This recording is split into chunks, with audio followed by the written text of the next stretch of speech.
back here in Centre Ring. Thanks, Marty. We'll catch up again with you soon. Well, I want to bring in now the man who wants to be Queensland's next Agriculture Minister, Tony Perrott. Welcome to the studio. Yeah, good afternoon, Andrea. Great to be here. Hey, we've been hearing from some kids what breed of cattle they'd want to be. What would you be? I reckon I'd be a crossbred, a Charbray. Cross between the Brahman and the Charolais. Something we breed, but I know the strength of that breed and the determination that they have. Goes well in your country. It does very well in our country. Hey, Yep. Big news coming next week. Supermarket inquiry. You're obviously on that for the Queensland one. What do you want to get out of it? Look, it's got to be open and transparent. The whole outcome with respect to Andrea. Look, there's so much that affects the cost of living here in this state.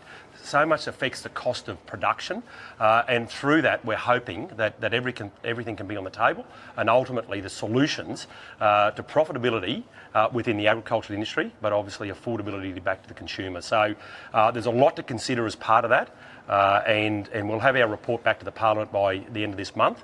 But it's going to be an interesting process getting to that, making certain that we've got the information, the detail, and particularly the solutions that deal with those issues I mentioned earlier. One-on-one with Coles and Woolies. What are you going to ask? Look, that's an interesting one. Obviously, there's a lot of pressure on them in respect of prices and affordability, and then again, the assurity back to producers that they're getting a fair price. And that's what we expect for our producers. We need profitable producers, ones that can trust the supply chain to make certain that there's a dollar in it for everyone. But for our producers, so many of them are battling, particularly within the horticultural industry, to be able to make ends meet.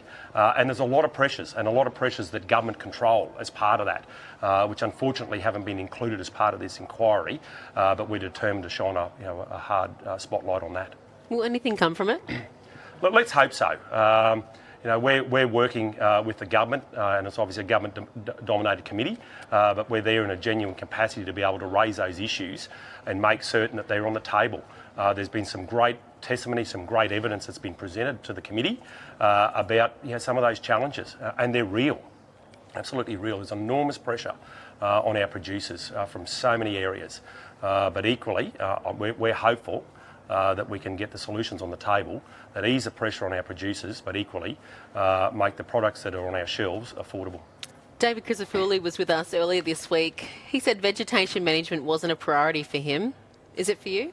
Look, we've considered that over the years, and there's been changes. The thing that rural producers want is certainty.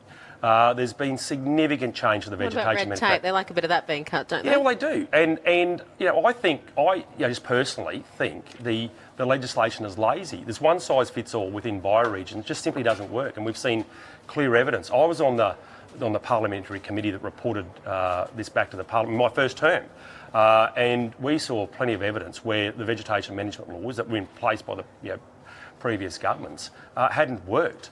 Where the environmental outcomes were actually negative, they were worse. So will you be changing this if you get in? Look, we'll be looking at what's best for the environment, and ultimately, look, most people on the land. But will you be changing them? Look, I don't think You've we will. You've just called them lazy. You just said they're not working. Yeah. So are you actually going to change that if you get in?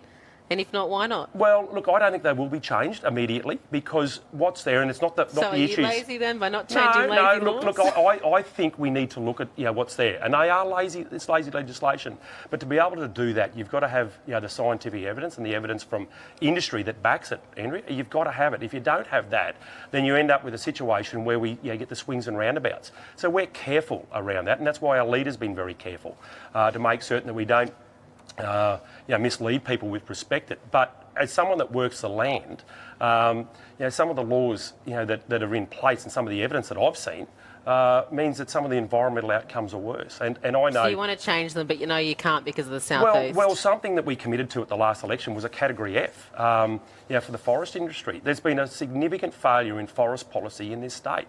The timber industry are at their wits' end with this government to get a to get an outcome for the native timber in this state. And I was only just talking with the CEO of Timber Queensland this morning, and 4.5 years on from when it was promised to the timber industry, a timber action plan, it hasn't been released. And a Category F is part of possible changes to the Vegetation Management Act. But we'll certainly consider that in a balanced way to make certain that the sustainability... If you get another crack at the ballot box afterwards. Well, look, let's see. We've got to work hard to get there, and we're not going to undo the good work to date with respect to that. Righto, Tony Perrott, very quickly.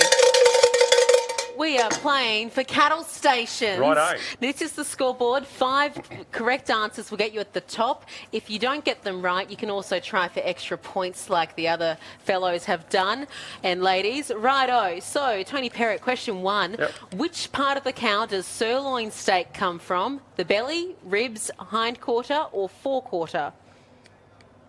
Forequarter. Incorrect. Which iconic movie features a scene where the main character punches a side of beef to get fit? Rocky? Correct.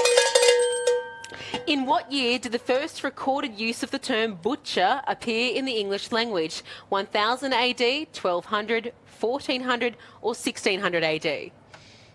1400. Correct. Which comedy TV show features a character named Ron Swanson who famously loves meat, particularly steak? The Simpsons, Parks and Recreation or Family Guy? Family Guy. Incorrect. Finally, which breed won the Supreme Champion Bull here at Beef 2024? Limousin. Correct. 1 extra point if you get the name of the bull.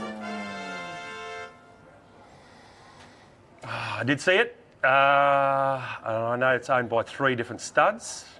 No, can't tell you. Oakwood cut right. Good try. Thank you for Yep, being a thank good you. sport. Now, we did chat to Troy Setter earlier today about all the live export issues. Take a look. We are diving into the big issues now. 13 years after the live cattle ban by the Julia Gillard government, the class action compensation remains in limbo. Hey, it has been a hot button issue here at Beef 2024. Let's bring in Troy Setter, CEO of the Consolidated Pastoral Company. Troy, we know that claimants, the government are at loggerheads over this.